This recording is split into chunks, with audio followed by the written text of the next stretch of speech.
Hello students, welcome back to the session of economics. अभी तक हमने जो पढ़ा था वो क्या पढ़ा था? डिमांड से रिलेटेड पार्ट पढ़ा था कि डिमांड क्या होती है, इलास्टिसिटी ऑफ डिमांड, वो सारी चीजें पढ़ी थी। नेक्स्ट जो अपना टॉपिक है वो क्या है? सप्लाई एनालिसिस से रिलेटेड है। क्या है? सप्लाई एनालिसिस से रिलेटेड है। तो देखो, चलो।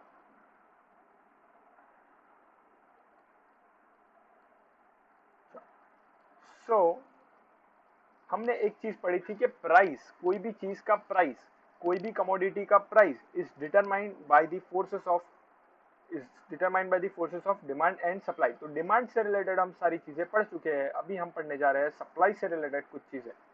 चलो, chapter number 4, supply analysis. Supply क्या होता है, सप्लाई के रिलेटेड एनालिसिस कैसा होता है, वो पढ़ते हैं।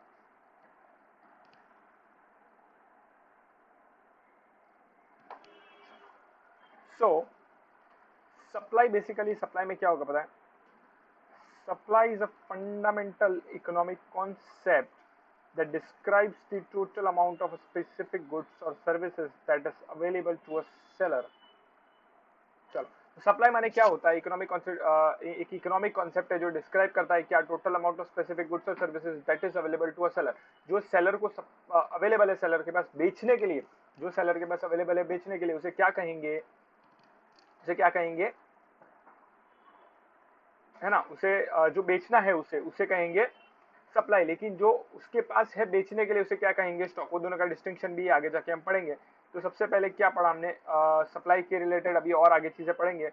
चलो, तो सबसे पहले टोटल आउटपुट। आउटपुट क्या होता है? आउटपुट माने क्या होता है? देखो, कभी भी कैसा होता है, मैं तुमको एक एग्जांपल देता हूँ। एक होता है इनपुट, ठीक है। एक होता है इनपुट, उसमें आगे होता है प्रोसेस,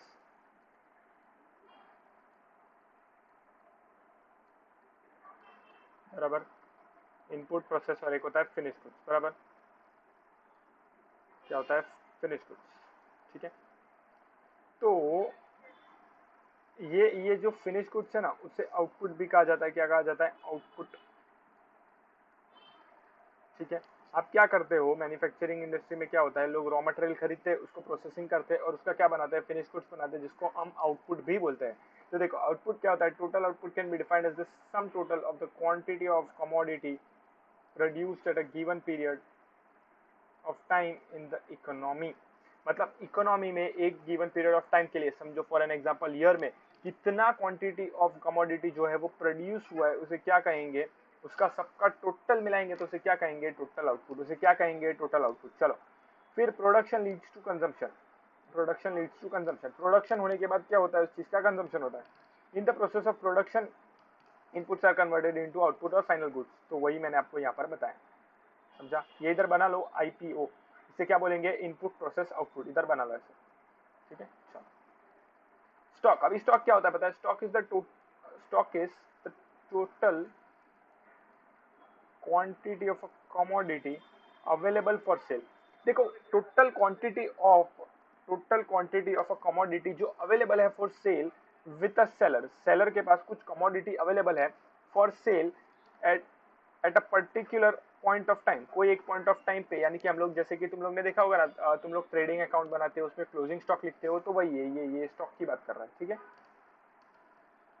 तो ये क्या है? पोटेंशियल सप्लाई है। सप्लाई माने जो आगे जाके हम बेचने वाले हैं या किसी को सप्लाई करने वाले हैं, वो सप्लाई का जो एग्जैक्ट डेफिनेशन हम आगे जाके पढ़ेंगे। बट ये क्या है? एक पोटेंशियल सप्लाई है। लेकिन अभी क्या है? अभी है जो वो स्टॉक है, मतलब मैं इसको बेचना चाहता हूँ, बेचा नहीं है अभी, जब आगे जाके ये बिकने वाला है ना, बोलते हैं ना आगे जाके ये बिकने वाला है। बाय इंक्रीजिंग प्रोडक्शन, प्रोडक्शन बढ़ाने से क्या होगा? Stock can be increase. Without stock supply possible ही नहीं है। अगर आपके पास कोई चीज है ही नहीं तो आप बेचोगे कैसे? कुछ चीज बेचने के लिए सबसे पहले होनी तो चाहिए नॉर्मली। तो स्टॉक कैसे होगा? जनरली एक्सीड करेगा supply and it's fixed and inelastic, ठीक है। In case of perishable goods, देखो कैसा होता है कि जो आपका जो सप्लाई है उससे ज्यादा हमेशा स्टॉक होगा, है ना। आपका स्टॉक ज्यादा होगा, हमेशा सप्लाई कम होगा। लेकिन कुछ प्रोडक्ट्स ऐसे होते हैं, जैसे मिल्क हो गया, फिश हो गया, वो क्या होता है? पेरिशेबल। पेरिशेबल माने कुछ चीजें जो बिगड़ जाती है, खाने पीने की चीजें होती है। तो वो केस में कैसा होता है कि जो स्टॉक होता है और सप्लाई का जो अमाउंट होता है, सप्लाई का जो क्वांटिटी होता है, वो जनरली सेम होता है।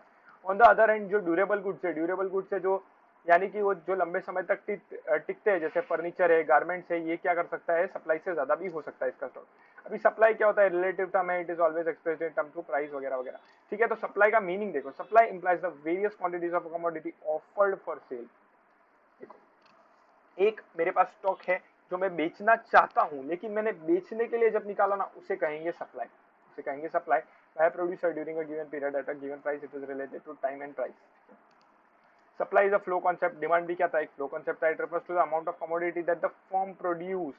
ठीक है, इट सप्लाई माने क्या होता है, जितना कमोडिटी प्रोड्यूस किया and offer for sale in the market over a period of time, से a day, a week, a month, a year.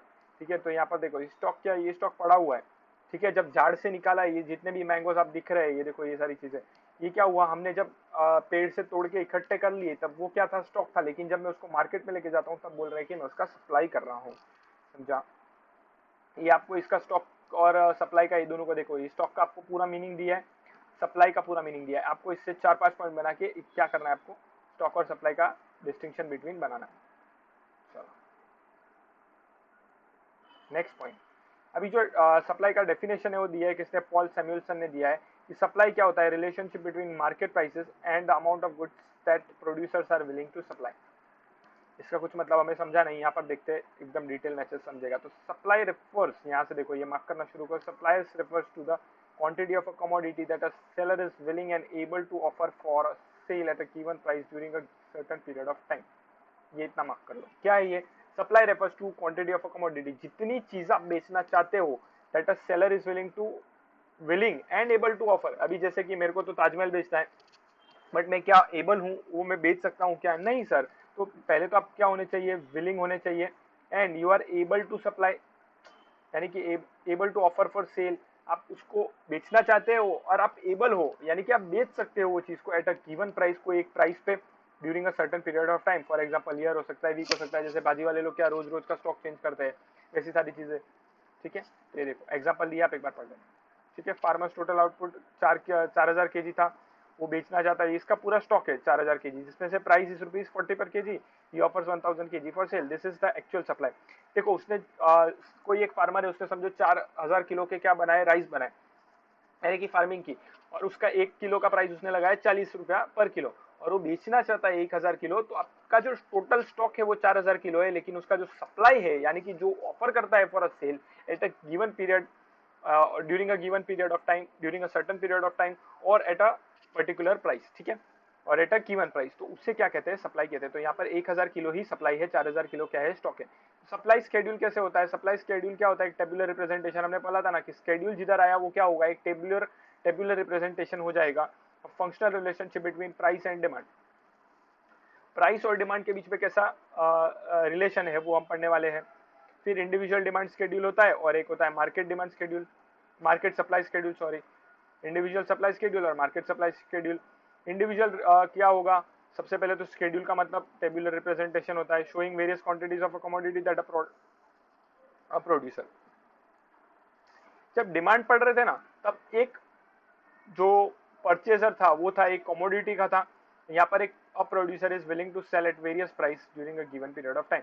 इसका एग्जांपल देखो दिया है कि जब प्राइस है ना ₹10 था, तब वो 100 केजी बेच रहा था, लेकिन जैसे प्राइस बढ़ा तो वो ज्यादा, देखो कॉमन सेंस चलाना है, डिमांड और सप्लाई दोनों में कॉमन सेंस चलाना है। जब आप डिमांड पढ़ते हो ना, तो आप कंज्यूमर के पॉइंट ऑफ व्यू से सोचो कि आप ज्यादा प्राइस पे क्या करोगे, कम खरीदोगे, कम प्राइस पे क्या करोगे, ज्यादा खरीदोगे। अभी जब आप सप्लाई पढ़ रहे हो, यानी कि आप दुकानदार के पॉइंट ऑफ व्यू से सोचो कि वो ज्यादा प्राइस पे कम बेचना चाहेगा या ज्यादा, तो ज्यादा प्राइस पे तो ज्यादा ही बेचना चाहेगा। क्यों, क्योंकि बिजनेस करना चाहता है, वो प्रॉफिट करना चाहता है, ज्यादा प्राइस पे ज्यादा बेचेगा तो ज्यादा प्रॉफिट कर पाएगा। कम प्राइस पे वो क्या करेगा, कम बेचना चाहेगा, क्योंकि उसको कम प्राइस से बेच के कुछ फायदा नहीं होगा। तो देखो तुम लोग देखोगे ना, अगर अगर ये प्राइस बढ़ता जा रहा है ना, तो क्या हो जाएगा, उसका सप्लाई भी जो है वो बढ़ता जाएगा। यानी कि डिमांड और प्राइस में जो था ना, वो इनवर्स रिलेशनशिप था, एक बढ़ता था तो दूसरा कम होता था, और एक कम होता था तो दूसरा बढ़ता था। और प्राइस और सप्लाई के बीच में कैसा है पता है, डायरेक्ट रिलेशन है कि प्राइस बढ़ेगा ना तो सप्लाई भी बढ़ेगा, और प्राइस कम होगा तो सप्लाई भी कम होगा। आप हमेशा मेरा एक लॉजिक याद रखना कि डिमांड जो पढ़ते हो आप कंज्यूमर के पॉइंट से पढ़ते हो, और सप्लाई जो है आप प्रोड्यूसर के पॉइंट से पढ़ते हो, दुकानदार के पॉइंट से पढ़ते हो। ठीक है, ये एक एग्जाम्पल आपका उसका जो कंक्लूजन है वो दिया है। तो functional relationship between a commodity, lower the price, lower the quantity, and vice versa, यानी कि more the price more the quantity. ये मैंने तुमको समझाया था वाइसा वर्सा का मतलब। अभी इंडिविजुअल डिमांड कर्व देखो कैसा होता है। जब प्राइस 10 रुपया था, ये प्राइस है, और ये क्या है, क्वांटिटी डिमांडेड है। जब प्राइस 10 रुपया था तो 100 रुपया 100 यूनिट बेचना चाहता था, 20 रुपया बढ़ा तो वो और बेचना चाहता है। फिर जैसे जैसे और प्राइस बढ़ रहा है वो बढ़ाता जा रहा है, फिर इसके ऊपर से एक कर्व किया, और ये जो है ना वो बढ़ता जा रहा है, बढ़ता जा रहा है। So this is slope upward हो रहा है। ये स्लोप को क्या बोलेंगे, सप्लाई कर्व क्या है, slopes upward from left to right, left से राइट अपवर्ड जा रहा है। और डिमांड कर्व कैसा होता था, ऐसे आता था ना, बताए, left to right downward, downward curve, ठीक है। और हमने उसमें भी पढ़ा था कि individual demand schedule, market demand schedule, दोनों में एक ही लॉजिक था सर। इंडिविजुअल डिमांड शेड्यूल हो या मार्केट डिमांड शेड्यूल हो, दोनों में इनवर्स रिलेशनशिप होता था। यहाँ पर भी सेम चलेगा, इंडिविजुअल सप्लाई शेड्यूल हो या मार्केट सप्लाई शेड्यूल हो, दोनों में क्या होगा, डायरेक्ट डायरेक्ट रिलेशन होगा। तो यहाँ पर भी देखो आपने क्या किया, सेम सेम टेबल है, same refers different quantities are demanded which all producer, यहाँ पे खाली ये प्रोड्यूसर की जगह पे ऑल प्रोड्यूसर, देखो ये अ प्रोड्यूसर, ये all producer are specified to sell at a different price at a given period of time, ठीक है। तो ये क्या है, प्राइस है, इस पे एक सेलर, दूसरा सेलर, तीसरा सेलर, टोटल कितना बेचना चाहते हैं वो सारी चीजें। तो इन शॉर्ट देखो तो जैसे जैसे प्राइस बढ़ रहा है वैसे वैसे क्वांटिटी का सेल जो है वो बढ़ना चाहता है, यानी कि सब सेलर वही पॉइंट ऑफ व्यू चलाएंगे और सब कंज्यूमर का दिमाग भी सेम ही चलता है, ठीक है। तो इन शॉर्ट वो ग्राफिकल प्रेजेंटेशन कोई चेंज नहीं होगा, ये भी अप पड़ जा रहा था, ये भी अप पड़ जा रहा है, खाली इसका जो फिगर्स है वो चेंज हो गया है इधर, ठीक है। प्राइस भी देखो सेम ही है, समझा तुमको, क्योंकि ये बढ़ क्यों गया, क्योंकि हमने सारे सेलर्स का मिला के लिया है, ठीक है, सारे सेलर्स का मिला के लिया। चलो नेक्स्ट। तो सप्लाई कर्व जो है वो क्या करता है, slopes upward from left to right indicating a direct relationship. Direct relationship कैसा रिलेशन है, direct relationship between price and market supply, ठीक है। चलो डिटर्मिनेंट्स ऑफ सप्लाई। अभी ये डिटर्मिनेंट्स ऑफ सप्लाई माने सप्लाई कितना होगा वो कौन डिटरमाइन करता है। तो सबसे पहला तो प्राइस, उसका प्राइस कितना होगा, अगर प्राइस ज्यादा होगा तो सप्लाई ज्यादा होगा, प्राइस कम होगा तो सप्लाई कम होगा, वही लिखा है अंदर भी। स्टेट ऑफ टेक्नोलॉजी, टेक्नोलॉजी कितना है उस पर डिपेंड करेगा। क्यों सर, टेक्नोलॉजी जितना होगा वो हिसाब से आपका कॉस्ट चेंज होगा, कॉस्ट चेंज होगा तो आपका प्राइस चेंज होगा, प्राइस चेंज होगा तो क्या हो जाएगा आपका, इन शॉर्ट आपका सप्लाई भी चेंज हो जाएगा। कॉस्ट ऑफ प्रोडक्शन, कॉस्ट कितना लगता है, फैक्टर प्राइस। अभी हो सकता है कि जैसे कि कोई रिसोर्स है, जैसे कि लेबर सप्लाई है वो बहुत कम मिल रहा है। अभी फिलहाल के लिए कैसा हो रहा है कि जो कोविड वगैरह का सिचुएशन हुआ था रिसेंट पास्ट में, तो उसके वजह से क्या हुआ कि लेबर वगैरह की शॉर्टेज हो गई, अभी लोग काम पे आने के लिए तैयार नहीं, तो उनको ज़्यादा ज़्यादा प्राइस देना पड़ता है, तो उसकी वजह से कॉस्ट ऑफ प्रोडक्शन बढ़ जाता है। और कॉस्ट ऑफ प्रोडक्शन कोई भी गुड्स बनाने के लिए बढ़ता है तो इनफैक्ट उसका प्राइस भी बढ़ जाएगा। तो वही सारी चीज़ें, तो उसकी वजह से सप्लाई भी अफेक्ट होगा। फिर इंफ्रास्ट्रक्चरल फैसिलिटी, आपका इंफ्रास्ट्रक्चर कैसा है, जैसे कि ट्रांसपोर्ट अवेलेबल है या नहीं, वो सारी चीज़ें। Shortage of this facility decrease the supply. अगर समझो कि कोई गांव खेड़े में कोई एग्रीकल्चर है जो बहुत सारी चीजें बनाता है, बहुत सारी फार्मिंग करता है, लेकिन वो शहर तक पहुंचा ही नहीं पा रहा है, तो अपने आप क्या हो जाएगा, उसका सप्लाई कम हो जाएगा। उसके पास जो चीजें बड़ी पड़ी जो बनी हुई है, जो फार्मिंग की हुई है, वो पड़े पड़े क्या हो जाएगी, खराब हो जाएगी। फिर गवर्नमेंट का पॉलिसी क्या है, अनफेवरेबल गवर्नमेंट पॉलिसी क्या कर सकती है, डिस्करेज कर सकती है सप्लाई को, और फेवरेबल पॉलिसी क्या कर सकती है, एंकरेज कर सकती है, ठीक है। फिर नेचुरल कैलेमिटीज, जैसे कुछ चीजें जो होती है, फार्मिंग का जो अपना एग्रीकल्चर है वो पूरा कैसे है, मानसून पे डिपेंडेंट होता है। अगर अच्छे क्लाइमेटिक कंडीशंस हुए तो सप्लाई अच्छा होता है, और अनफेवरेबल हुए तो क्या होगा, डिक्रीज इन सप्लाई, ठीक है,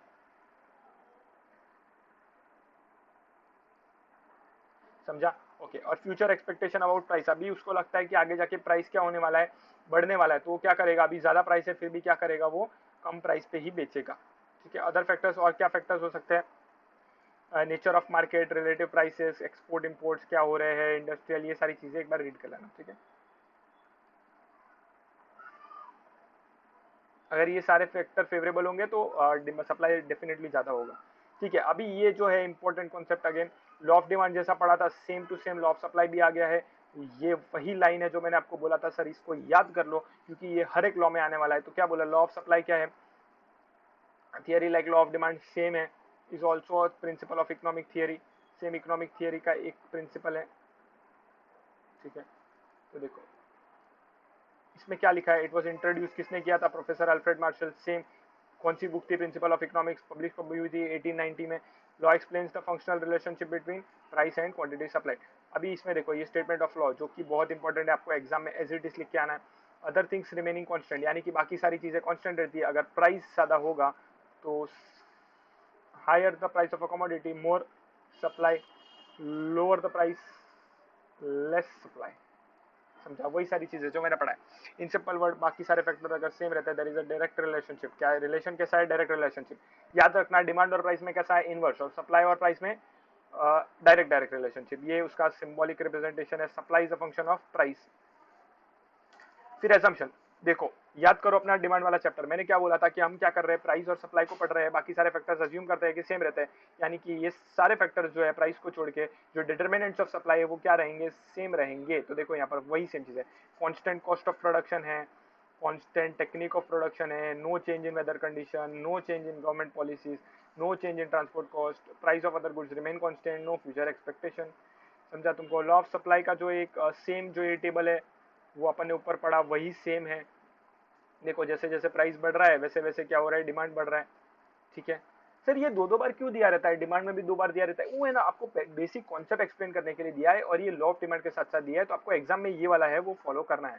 फिर इसको टेबल को आप समझाएंगे कि टेबल में आपने क्या बताया है, फिर उसका जो ग्राफिकल प्रेजेंटेशन है वो देना है आपको, फिर उसको एक्सप्लेन करना है कि सप्लाई कब जो है अपवर्ड जाता है from left to right which as a positive slope, उसको क्या कहा जाएगा, पॉजिटिव स्लोप कहा जाएगा। It indicates a direct relationship, वो क्या इंडिकेट करता है वो बताना है। फिर एक्सेप्शंस, अभी जैसे कि हमने पढ़ा था ना कि लॉ ऑफ डिमांड में भी कुछ एक्सेप्शंस थे, वैसे ही क्या है लॉ ऑफ सप्लाई में भी कुछ एक्सेप्शन है। उसका पहला एक्सेप्शन है सप्लाई ऑफ लेबर। इसका एक एग्जांपल लिखते हैं तो तुमको समझेगा। अभी सबसे पहले होता क्या है कि एक कोई लेबर है समझो, उसको 100 रुपया पर आवर की मजदूरी मिलती है। ठीक है, तभी वो कितना घंटा काम करता है, 5 घंटा काम करता है। फिर उसकी ना मजदूरी बढ़ के 200 रुपया हो जाती है और वो 7 घंटे काम करता है। ठीक है, बट एक टाइम के बाद कैसा होता है कि हम है इंसान, हम मशीन नहीं है, एक टाइम से ज्यादा हम काम नहीं कर सकते। तो उसकी भले ना आप मजदूरी कितनी भी बढ़ा दो, उसका सप्लाई जो है ना एक टाइम के बाद वापस पीछे ही आने लगेगा। यानी कि समझो पहले उसको 100 रुपया मिलता था तो वो 5 घंटे काम करता था, फिर 200 रुपया हुआ तो वो 7 घंटे काम करने लगा, फिर 300 रुपया हुआ। तो लॉ ऑफ सप्लाई के हिसाब से जैसे जैसे प्राइस बढ़ रहा है, यानी कि वो जो लेबर का प्राइस है वो बढ़ रहा है, तो उसका सप्लाई भी बढ़ना चाहिए। तो यहाँ पे 7 की जगह पे 9 आवर्स या 10 आवर्स या 6, कुछ भी हो, लेकिन 7 से ज्यादा होना चाहिए था। लेकिन क्या हो गया, 6 आवर हो गया। क्यों सर? क्योंकि वो भी इंसान है, वो मशीन वो इंसान है, मशीन नहीं है। इसके लिए एक टाइम के बाद जो लेबर के केस में क्या होगा, जो सप्लाई का कर्व है वो क्या कैसा हो जाएगा, बैकवर्ड बेंडिंग हो जाएगा। तो देखो यहाँ पर ये एग्जांपल के थ्रू देखो, जब 100 रुपया मिलता था ना, तब वो ये आवर्स है, ये एक्स एक्सिस पे आवर्स है और वाई एक्सिस पे क्या दिखा है, रेट दिया है आपको पर आवर का। तो 100 रुपया जब मिल रहा था ना तो वो 5 घंटे काम करता था। ठीक है, तो ये एक पॉइंट इधर बन गया।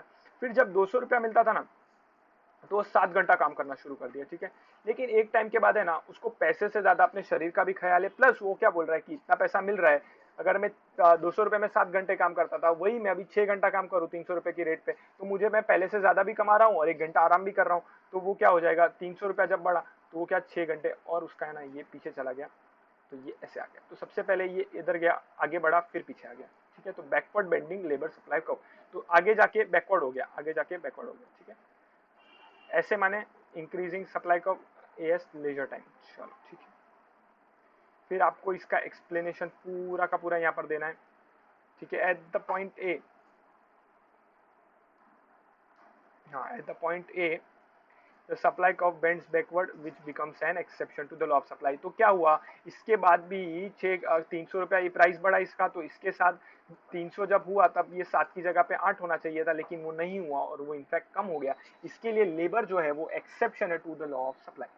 दूसरा एक्सेप्शन एग्रीकल्चरल गुड्स। अभी एग्रीकल्चरल गुड्स के केस में कैसा होता है कि सर वो जितना भी है वो नेचर पे है कि जितना फार्मिंग होगा उतना बेचेंगे। अभी आप कितना भी प्राइस दो, अगर प्रोडक्शन हुआ ही नहीं है, फार्मिंग हुई नहीं है, तो आप बेच नहीं सकते। तो देखो क्या लिखा है। ठीक है, एग्रीकल्चरल गुड्स के केस में production depends on weather condition due to unfavourable changes in weather. अगर एग्रीकल्चर प्रोडक्शन लो है तो supply can not be increase even at a higher price. फिर अर्जेंट नीड ऑफ कैश। अभी कैसा होता है कि कोई व्यक्ति को बहुत जरूरत है पैसे की, तो वो क्या कर देगा, सेल कर देगा उसका product even at the below the market price, market price से कम में भी वो क्या कर देगा, बेच देगा। तो ऐसा जरूरी नहीं है कि प्राइस ज्यादा होगा तो सप्लाई भी ज्यादा होगा। तो यहाँ पर लॉ ऑफ सप्लाई क्या है वो कॉन्सेप्ट नहीं लग रहा है।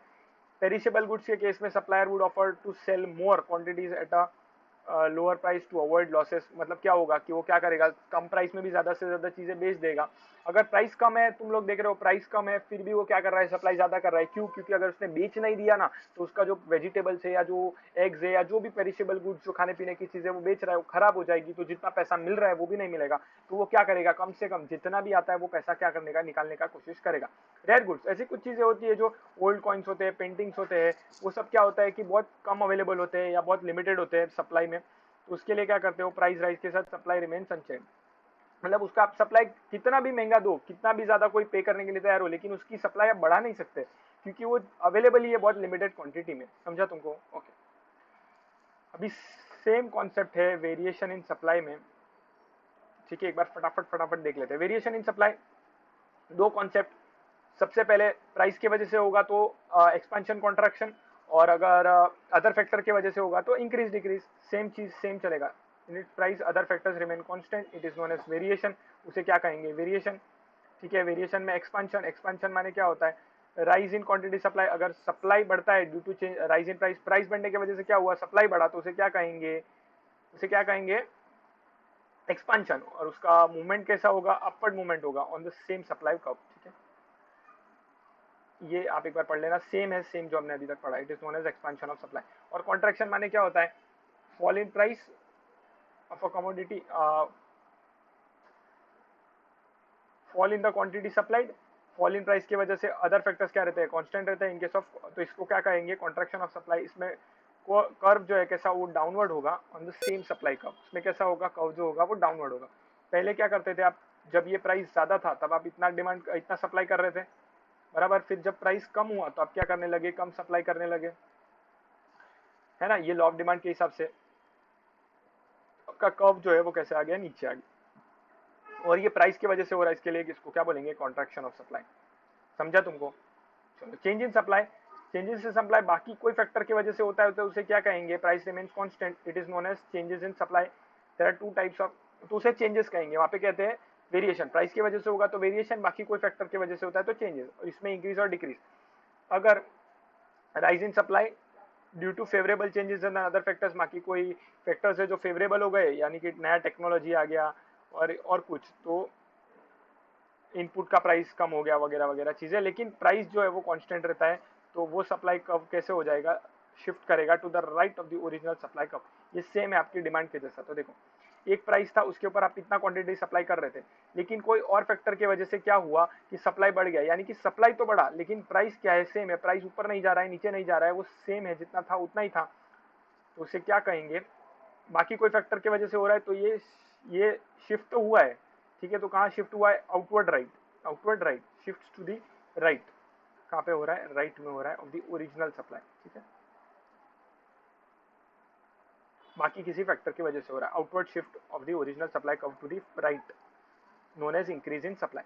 दूसरा होता है decrease in supply, fall in supply होता है, सप्लाई कम हो जाता है due to unfavourable changes in other factors, जैसे कि कोई रॉ मटेरियल का प्राइस बढ़ गया वगैरह वगैरह, स्ट्राइक कर दिया वर्कर ने, बट प्राइस क्या रहता है, कांस्टेंट रहता है, प्राइस रिमेन्स कांस्टेंट। तो कर्व कैसा होगा, पहले आप प्राइस सेम है, प्राइस तो सेम ही है, ठीक है, तो ये प्राइस तो ओपी ही रहने वाला है, हमेशा सेम रहने वाला है।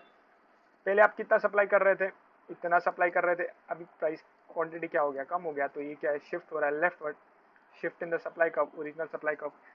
ठीक है, shift left to the original supply curve, it is known, वो दिखाया हुआ है वो सब चीजें। इनवर्ट शिफ्ट, ये कैसा अंदर आ रहा है, इसके लिए क्या बोलेंगे, इसको inward shift. You should know, एक बार आप पढ़ लेना, वही चीज है सप्लाई और एग्रीगेट सप्लाई जो मैंने आपको पढ़ाया हुआ है। ठीक है,